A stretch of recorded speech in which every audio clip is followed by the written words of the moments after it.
Hello বন্ধুরা, কেমন আছো তোমরা সবাই? আশা করি সকলে খুব ভালো আছো। আমি স্নেহা চলে এসেছি একটি নতুন ব্লগ নিয়ে। আজ যাচ্ছি আমরা পিকনিক করতে। তো পিকনিক করতে এসেছি তারাপীঠে ননদের বাড়ি। তো চলো, এ দেখো আমার কাছে ননদের মেয়ে বসে আছে, এর নাম শ্রেয়া।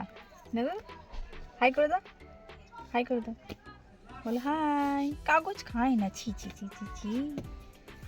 তো চলো পিকনিক স্পটে গিয়ে দেখা হচ্ছে। এখানে আমার শ্বশুরমশাই ড্রাইভ করছেন।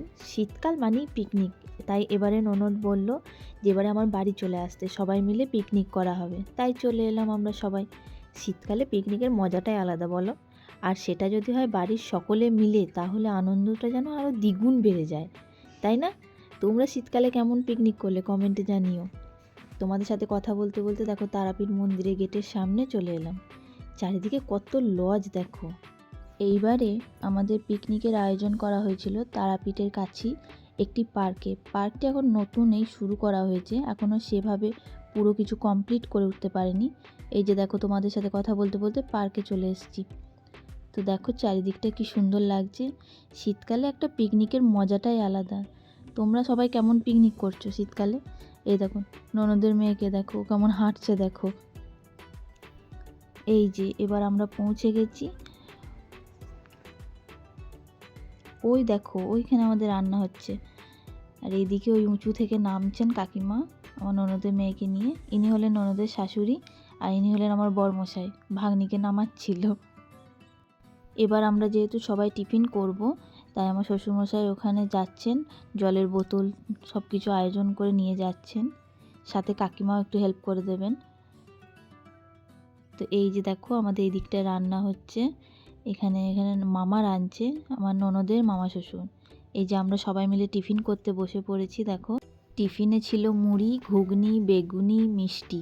এদিকে বর মশাই বসেছে, আর এদিকে বাড়ির সব লোকজন আরও বসেছে। এরপর টিফিন করে আমরা একটু পার্কটি বেড়াতে গেলাম। এইখানে তারাপীঠের মেন গেটটি আছে পার্কের সামনে, তাই তোমাদের একবার দেখাতে এলাম। আমি এই নিয়ে দুবার তারাপীঠ এলাম, বিয়ের আগে কখনো আসিনি। তারাপীঠে তারামায়ের দর্শনে যাব ভাবছি একদিন। এর আগে আমি একবার তারাপীঠ এসেছিলাম, তখন ছিল রথের সময় আমি এসেছিলাম। তা খুব ভালো এখানে এনজয় করা হয়েছিল রথের সময়।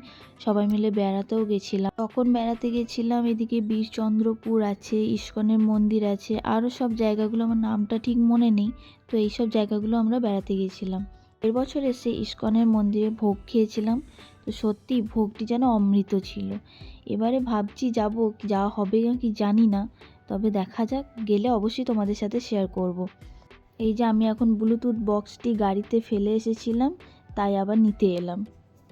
পিকনিকে একটু গান না হলে হয়, জমবে না তো, তাই না? যে পাশাপাশি আরও টিম এসে গেছে পিকনিক করতে। এইখানে আমার ননদের মেয়ের নাচ দেখো শুধু একবার।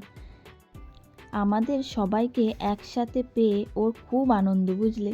ও একাই সবাইকে মাতিয়ে রেখেছে। তো দেখো কেমন নাচছে, ওর আনন্দটা দেখো শুধু। যেদিন আমরা এসেছিলাম সেদিন ও এত আনন্দ পেয়েছে যে 10 মিনিট শুধু লাফিয়ে নিল।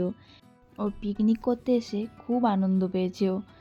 তো এদিকে চলো আরেকবার পার্কটি বেড়াতে গেছিলাম, ওই সাইডটা গেছিলাম। তো দেখো ভেতরে অনেকজন ফিস্টি করছে, অনেক টিম এসেছে। তো এদিকে আমরা যাচ্ছিলাম। তো এই সাইডটা পুরো একটু জঙ্গল টাইপের, তো দেখতে খুবই ভালো লাগছিল।